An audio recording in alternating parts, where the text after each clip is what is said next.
Melissa McCarthy reveals a hostile, volatile set left her physically ill and the crew weeping. My eyes were swelling up. So she went on to talk about a bad experience working on set. And guys, you hear the horror stories sometimes out there, and from people that you wouldn't even expect, like Ivan Reitman. Where it's kind of like, yeah, you get on a set and then you've got some director who shouldn't be in the director's chair, barking, dressing down people, attacking people. Get up there, you effing blank, beep, beep, beep, beep, beep kind of thing, right?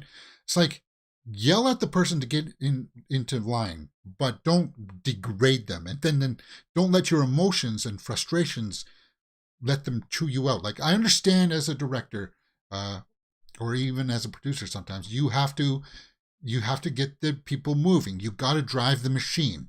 And to do that, sometimes you got to elevate your voice, right? But never in the attack. Don't attack people. And it sucks. Like, even for somebody of her stature too, she's not immune to it. And to hear this account, it bummed me out. Because as much as some people are kind of like, well, she's hit or miss, some of her projects suck, and if they suck, then I don't care how her experience was. No, guys, I'm not like that either. I agree. A lot of the projects, like, was it that Thunder movie where she was a superhero with Octavia Spencer? Terrible. Tammy, awful. But I don't wish her ill will.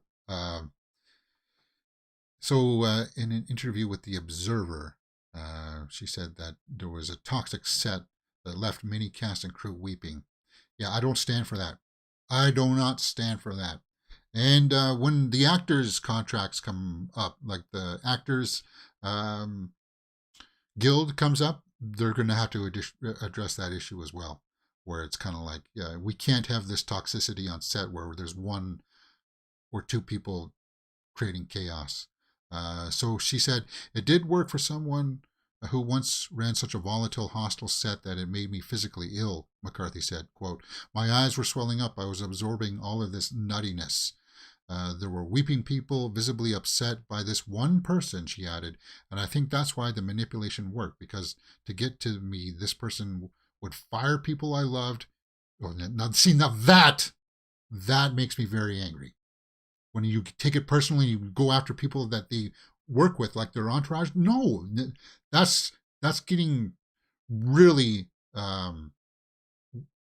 tiny, petty, and I don't stand for that. Which kept me quiet. It was very effective. Then one day I was like, it stops today.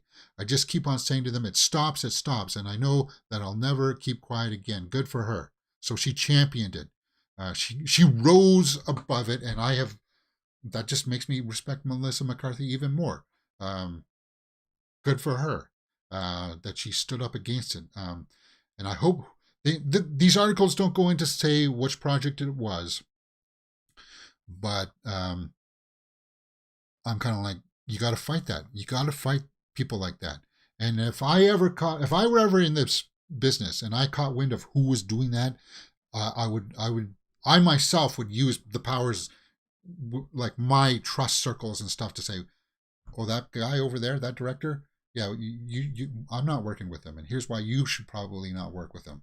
And then you build up that bad kind of rapport for that one person that they've got to either correct, make amends to these people, because that stuff stays with you. If you go after somebody in the way that you're going to fire the people that they work with and stuff just to make your point, to make them feel tiny, that stuff stays with you until like the very end. And let me guess, let me tell you this: when St. Peter is looking at you and saying, "Should you come in to these gates behind me?"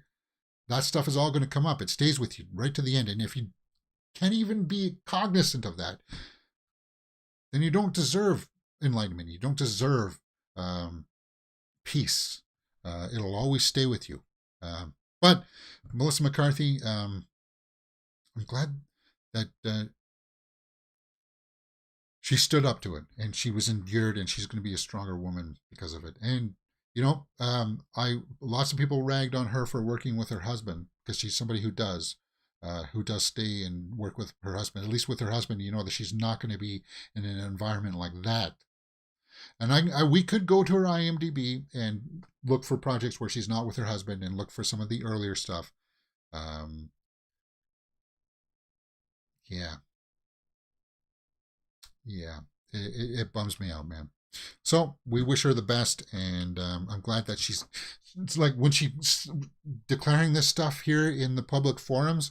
This is her catharsis. This is her getting rid of it. This is her expelling those demons from her, so she can move on and say that stuff no longer bothers me anymore. That stuff doesn't affect me anymore. And she's doing it to help inspire other people out there who are dealing with toxic situations and saying that this is what you can do. This is what you should do, and one day it's going to be better for you, right?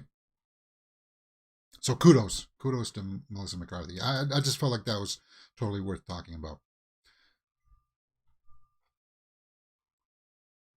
Okay, let's talk about Fast and Furious. Fast and Furious 10 is out in theaters right now, guys, and Vin Diesel was asked, are there going to be any spin offs in the works?